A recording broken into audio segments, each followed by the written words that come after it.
Fuel prices. At the time we shot this video, they were coming down from a high point of somewhere around $2 a litre. And like any time in history when fuel prices spike, people start to consider a more fuel efficient option for their next car. Of course, hybrids these days are the go-to, but everybody knows that. And everybody also knows that Toyota are the leaders in the hybrid space. So the wait time for something like a Corolla Cross Hybrid is pretty long. So what if you don't want to wait that long, and what if you just don't want a Toyota? Well, today we've assembled two of the most promising alternatives in that small SUV space. On the one hand here, we've got the Haval Jolion Hybrid from China, and on the other hand, we've got the Hyundai Kona HEV from Korea. So which of these two is the better small SUV, and which one will save you more dosh? Let's find out. First, let's clear something up. These two are real hybrids, as in they can drive the wheels with electric motors and the engine. They aren't mild hybrids, which simply have a higher voltage supporting system for the engine and they can't drive the wheels fully electrically. And they're also not plug-in hybrids, so you don't need the inconvenience of charging to extract the fuel-saving benefits.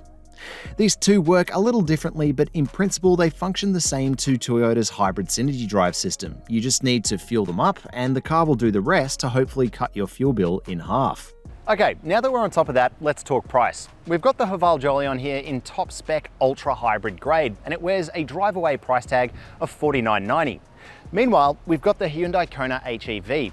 This one has a before on-roads price tag of $36,000, but once you do add those on-roads, at least here in New South Wales where we're testing the car, it wears a drive-away price tag of somewhere around $39,900, so they really are within $1,000 of each other. The Haval Jolion aims to wow you with its list of standard inclusions. You get synthetic leather interior trim, a digital dash, a big multimedia screen with wired Apple CarPlay and Android Auto connectivity. There's also 18-inch alloy wheels, LED headlights, keyless entry with push-start ignition, a wireless phone charger, dual-zone climate with heated front seats, power adjust for the driver's seat, a head-up display, and most impressively, a panoramic sunroof. The Kona, meanwhile, seems a little more Spartan when it comes to its standard inclusions, although it hits on a lot of the more important stuff. It also gets 18-inch alloy wheels and LED headlights. It also scores a large multimedia screen, but unlike the Jolion, it gets wireless Apple CarPlay to go with its wireless charging bay. It has dual-zone climate and keyless entry, although the seat trim is fabric and they are manually adjusted. At this spec, the Kona also misses out on a couple of those luxuries like the sunroof and head-up display, but it does score modern USB-C outlets throughout the cabin and a brand new software suite. Now, if you do want to see the full set of standard equipment on both these cars in a nice tidy table, make sure to check out the full written story over at carsguide.com.au. But as it stands, you've got the choice of either a base Korean car or a top spec Chinese car. And I think the Jolion here really does get the edge for those obvious luxury inclusions. I think both these cars look fantastic, but for different reasons. The Jolion again looks to impress you with its shiny chrome pieces and amazing LED light fittings specific to this hybrid grade. I also like its contemporary SUV silhouette. I don't like so much its rear aspect, which goes a little hard on the badge work, but on the whole it's a pretty nice looking SUV, which is anything but boring.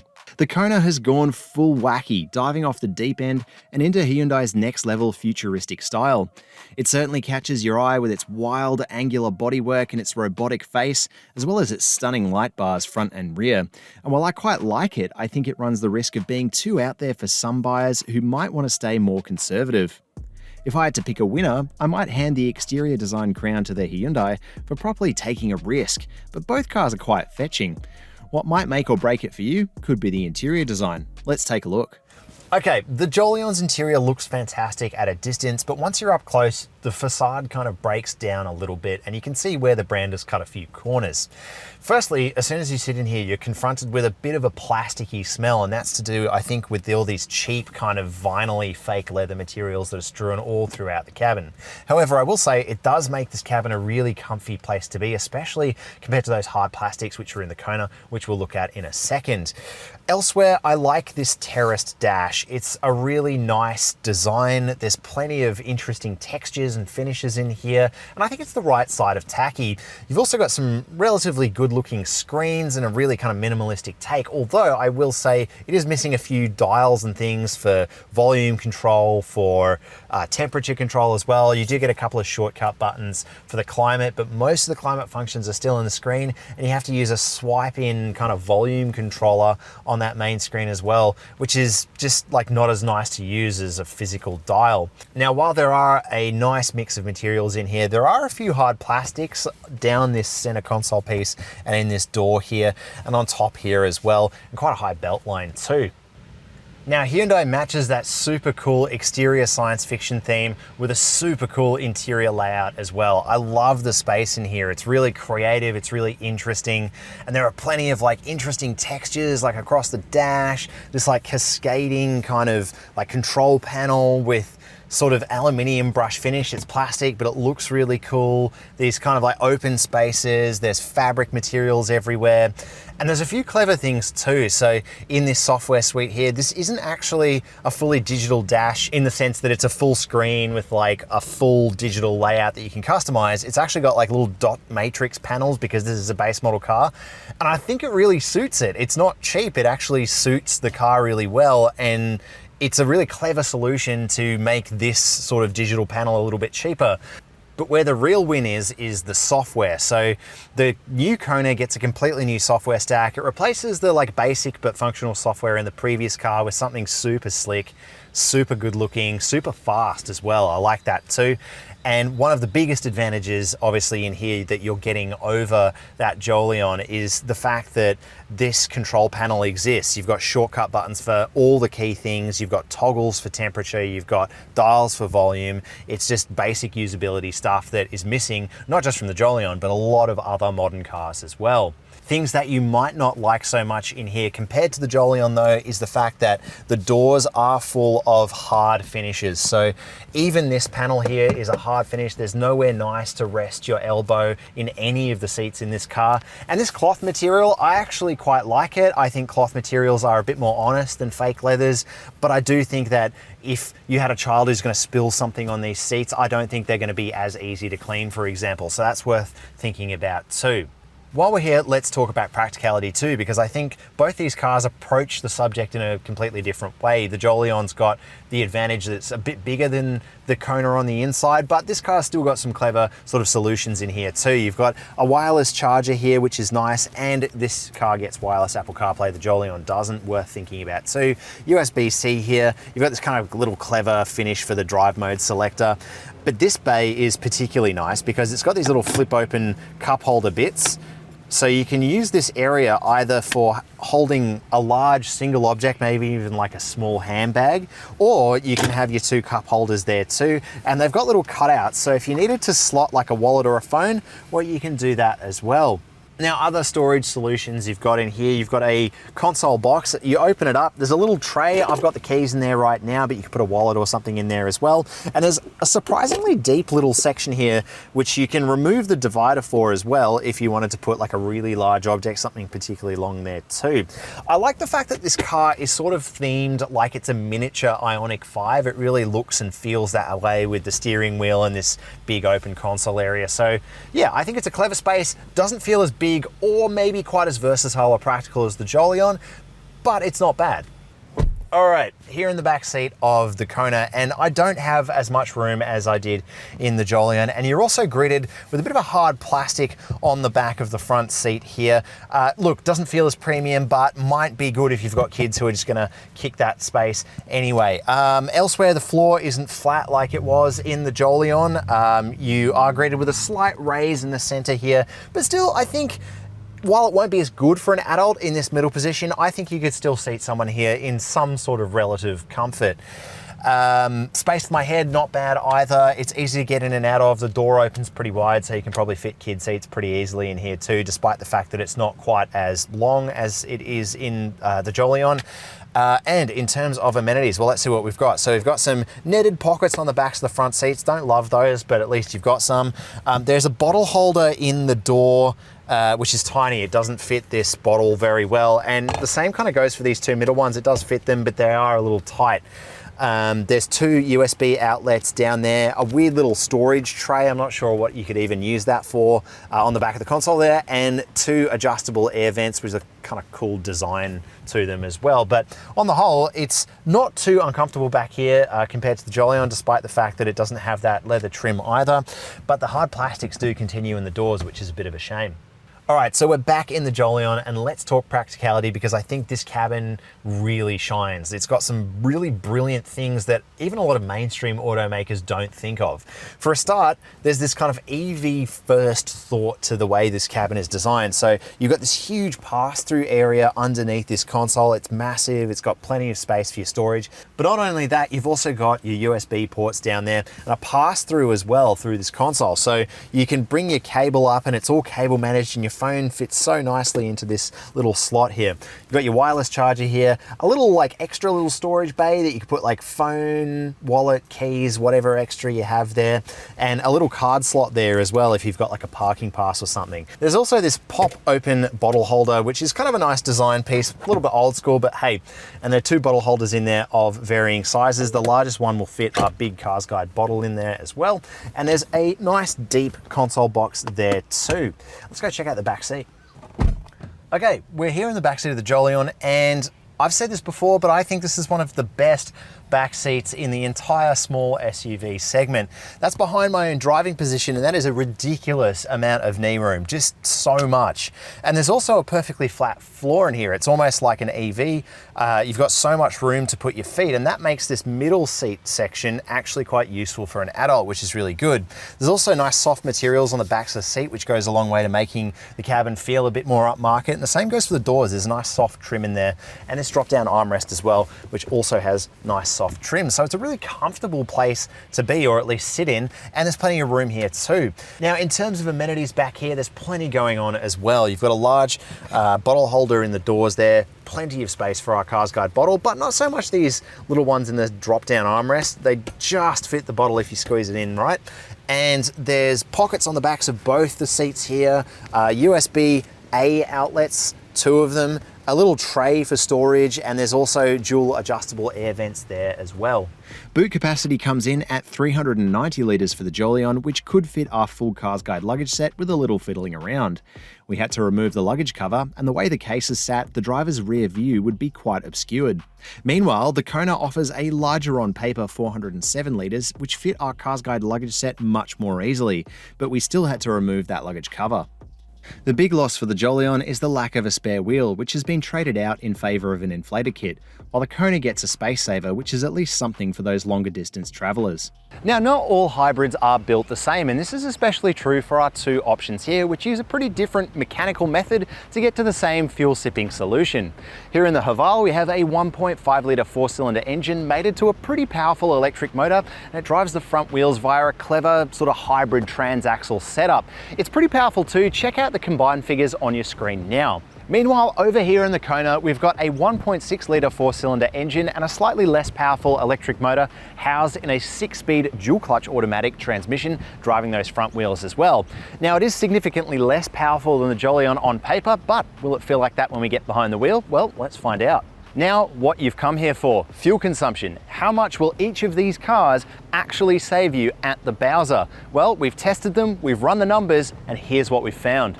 The official fuel consumption for the Jolion comes in at just 5 litres to 100 kilometres, while the Kona is lower still at 3.9 litres to 100 kilometres. For reference, that's about half what we'd expect to see from a similarly sized SUV powered by an old 2-litre non-hybrid engine. On our controlled 150-kilometre test loop, which covered urban, expressway, backroad and freeway driving, the Kona drank an extremely impressive 3.4 litres to 100 kilometres measured at the pump, while the Jolion drank a pretty impressive 5.2 litres to 100 kilometres, although it wasn't under its claim. According to these numbers then, the Kona is set to save you more money on fuel in the long run, producing one of the most impressive on-test fuel numbers I think I've ever seen. As an added bonus, both cars are capable of running on entry-level 91 unleaded petrol.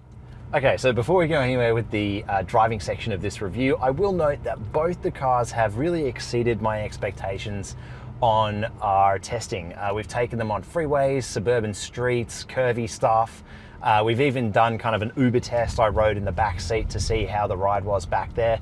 And again, both cars have been really smooth, really efficient, and they've actually been pretty fun to drive too. Now, all that having been said, we do have a winner, but let me walk you through how we got there. So first of all, we're here in the Kona. This car is a big step even over the previous gen Kona, which was a pretty good thing. And this hybrid drivetrain really does add something to the formula. First thing I noticed straight away, really good driving position in this car. You've got telescopic adjust for the steering, which you didn't have in the Jolion, and visibility out the rear is excellent. It's got a nice big rear window. The wing mirrors are really good, and this front aspect is excellent as well. The next thing I notice is the way that this hybrid drivetrain works. So as we were talking about before, these cars don't quite work the same. This one has the electric motor in a dual clutch transmission. And I've actually driven the earlier version of this transmission in the related Kia Niro, and I didn't like it that much because it did have a sort of awkward lurch when you went to accelerate because it was engaging those gears even in electric driving mode. But here in the Kona, things have been hugely improved. This is a much smoother, much more slick transmission, and those kind of shifts have been really ironed out compared to even the previous gen cars and a lot of actually normal transmissions as well. It's basically imperceptible to the driver now when those shifts occur between the electric driving mode, the combustion engine turning on, and even when those gears change. But one advantage that you do get in the Kona over the Jolion is the fact that it can lock up those gears in that dual clutch setup. And that means in that kind of mid-range acceleration zone where you're really relying on the engine to pull the car forward, it actually feels more powerful than the Jolion despite having less power on paper. The Kona shines in other areas as well. It's not just performance when you put your foot down, and it's not just the benefits of that transmission. You've also got a really excellent, really cleverly thought out steering tune here. It's slightly computer assisted like a lot of Hyundai Group products, but here in the Kona it feels quite organic and really connected to the road. And that helps because the ride in this car is by far the best of our two cars here. It's got multi-link suspension at the rear, unlike the Jolion, which has a torsion beam, and you can really feel the difference. A lot of those sort of nasty secondary bumps have been ironed out, and just in terms of the way this car deals with corrugations, big bumps, little bumps, it's all just much smoother, a much more refined driving experience. And when you combine that with the steering and the transmission, and the way that this car simply holds onto the road in corners, it's much more of a hatch-like experience to drive. It's a lot more fun to drive, I think, than the Jolion, despite the Jolion's extra power. And the other thing that it has over that Jolion is just an all-round sort of refinedness. There's a coherency to this as a complete package, and that's why I think actually this car is the winner from behind the wheel. Okay, so we've hopped behind the wheel of the Jolion now, and this car still has a lot of really great attributes to its drive experience. And keep in mind as well, I think this car's almost more impressive in a way when you consider where Chinese cars have come from to get here. Like, this is now competitive with a lot of mainstream automakers, despite the fact that it's really kind of the first Haval that's jumped up to that level. So pretty impressed just from the get-go off of that. But let's talk about the rest of the drive experience here. So the first thing you'll notice is visibility is great out the front, but not so good out the back compared to that Kona. And that's just because you've got a tiny little letterbox aspect of a rear window in the Jolion, which was a bit of a shame, but it does make up for it with its very cool 360-degree parking camera. So keep that in mind as well. The Jolion's cabin stands out as being quite a bit more comfortable just because you do have more of those padded surfaces around the place. And that stays true the longer you stay behind the wheel as well. Keep in mind, I've had this car as my long-term tester. So I've done freeway trips in this car. I've been in this car for a very long time. And despite the fact that that seat trim does feel a little bit cheap, it is really comfortable to sit in for long periods. So I do know that about this car. Now in my single car review of the Jolion, I have called out that the hybrid version of this car is actually by far the best to drive, because you've got the S combustion version, which is actually really firmly sprung, and I didn't like it as much. But even though this has got a cheaper torsion bar rear, it rides pretty good in the Jolion range. It doesn't ride as good as the Kona though, and that became really evident when we started to throw this car into some corners and we started to drive it over some corrugations and heavy bumps. There is a bit of a sharper edge, especially over the rear of the Jolion, but that being said, it almost kept up with the Hyundai in terms of handling in the corners.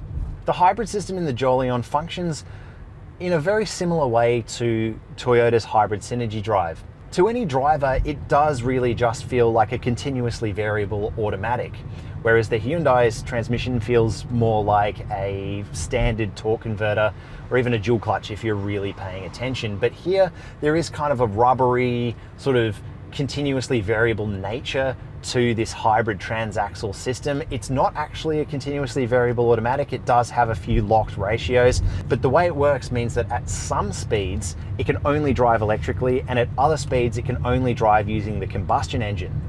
Now, the way the transmission works and the more powerful electric motor means there is a slight difference to the way this car drives compared to the Kona once you put your foot on the accelerator.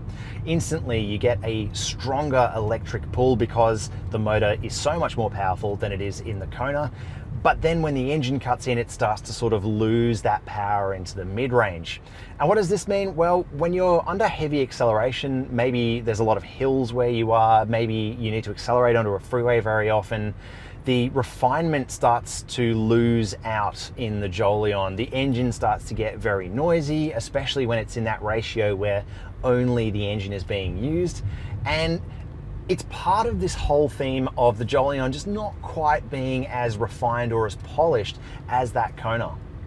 And this is true in a few other small areas as well. This car is a bit noisier at freeway speeds or on coarse chipped gravel, and it just sort of lacks that overall finish that makes the Hyundai pretty special to drive.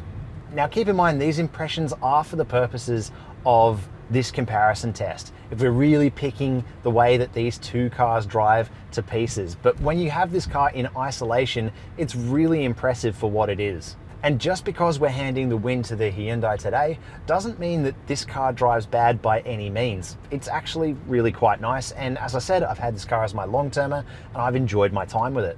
Both of these cars get a pretty comprehensive safety suite, maybe in some cases a little too comprehensive. For the full list of gear, make sure to check out our spec table on our written review over at carsguide.com.au, but all of the important stuff is present, including auto emergency braking with vulnerable user detection, lane keep aids, blind spot detection, you name it. Both cars get 7 airbags, but the Kona misses out on the Jolion's very good 360-degree parking camera. But here's the thing, it's all well and good to list all those safety items and tick all the boxes, but there's an important thing to be said for calibration.